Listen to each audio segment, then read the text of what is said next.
কোনো শুভলক্ষ্মী থাকবে না, থাকবে না, কোনো শুভলক্ষ্মী থাকবে না, থাকবে না। গৃহপ্রবেশ ধারাবাহিকের আজকের পর্ব। ধারাবাহিকের শুরুতেই আমরা দেখতে পাই রায়বাড়ির ভিতরে দুজন গুন্ডা প্রবেশ করে এবং তারা বাড়ির সকলের খোঁজখবর নিতে থাকে। শুভ বলে, আপনারা কারা? আপনাদেরকে তো ঠিক চিনলাম না, এভাবে হুড়মুড় করে বাড়ির ভিতরে ঢুকে পড়লেন কেন? গুন্ডা দুটো বলে, আপনারা এখানে নতুন এসেছেন, আপনাদের দেখভাল করার দায়িত্ব তো আমাদের। আমি আপনাদের যদি কোনো ধরনের সমস্যা হয়, কারেন্ট নেই বা জল নেই, কোনো সমস্যা হলে আমাদেরকে জানাবেন, আমরা আপনাদের সাহায্য করব।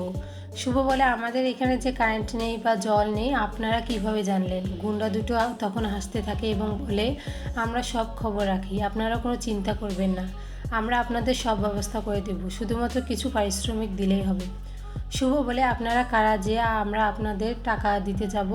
গুন্ডা দুটো বলে, আপনারা আমাদের ধীরে ধীরেই চিনতে পারবেন, তাই বেশি কথা না বলে আমরা যে টাকাটা দাবি করেছি সেই টাকাটা পৌঁছে দেবেন, তা না হলে সমস্যা কাকে বলে সেটা বুঝতে পারবেন। গুন্ডাগুলো চলে যাওয়ার পর বাড়ির সকলে চিন্তিত হয়ে পড়ে। এরপর আদি এবং সুমিত বের হয় গুন্ডাগুলোর ব্যাপারে খোঁজ নেওয়ার জন্য।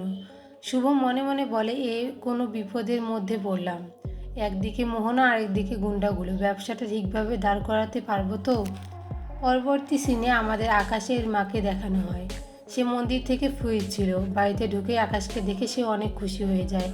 আকাশের মা বলে, তুই আসবি একবার জানাতে পারলি না?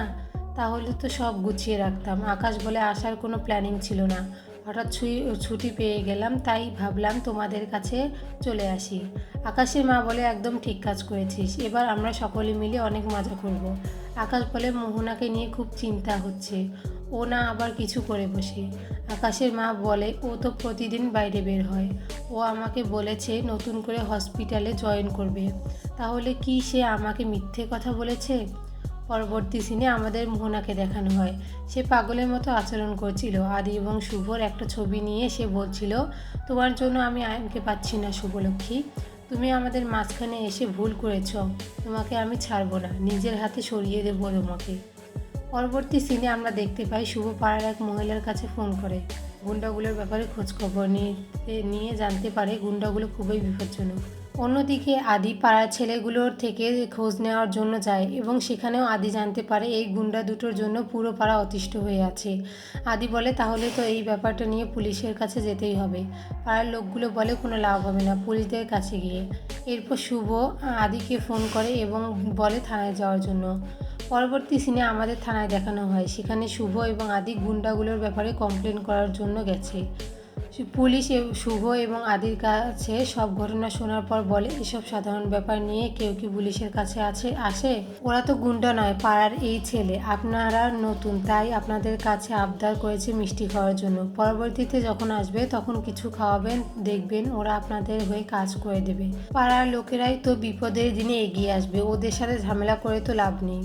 এরপর সেখানে একজন পুলিশের মহিলা কর্মকর্তা আসে, তিনি বলেন, এনারা এই পাড়াতে নতুন এসেছেন, ব্যাপারটা একটু দেখলে ভালো হতো স্যার। অফিসার জানায়, আপনি আপনার কাজ করুন, এই সবে আপনাকে মাথা ঘামাতে হবে না। শুভ বলে, দেখুন, আপনি যদি আমাদের কমপ্লেনটা না নেন তাহলে আমাদের ঠিক কোথায় গিয়ে কি করতে হবে সেটা কিন্তু খুব ভালো করেই জানা আছে। এরপর পুলিশ বাধ্য হয়ে শুভর কমপ্লেনটা লিখে নেয় এবং বলে, আপনারা যান, আমি ব্যাপারটা দেখছি। শেষ সিনে আমরা দেখতে পাই শুভ, আদি এবং সুমিত থানার বাইরে বের হওয়ার পর সেখানে মহিলা পুলিশ কর্মকর্তা চলে আসে। তিনি শুভকে বলেন, আপনি যার কাছে কমপ্লেন করলেন তার কাছে গিয়ে কোনো লাভ হবে না, কারণ গুন্ডারা তাকে টাকা দিয়ে কিনে রেখেছে।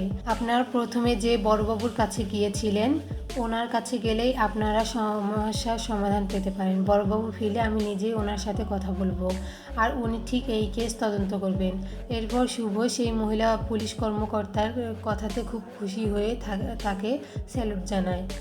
মহিলা পুলিশ কর্মকর্তা বলেন, আপনি আমাকে যে সম্মান দিলেন আমি আপ্রাণ চেষ্টা করব এটা বজায় রাখার।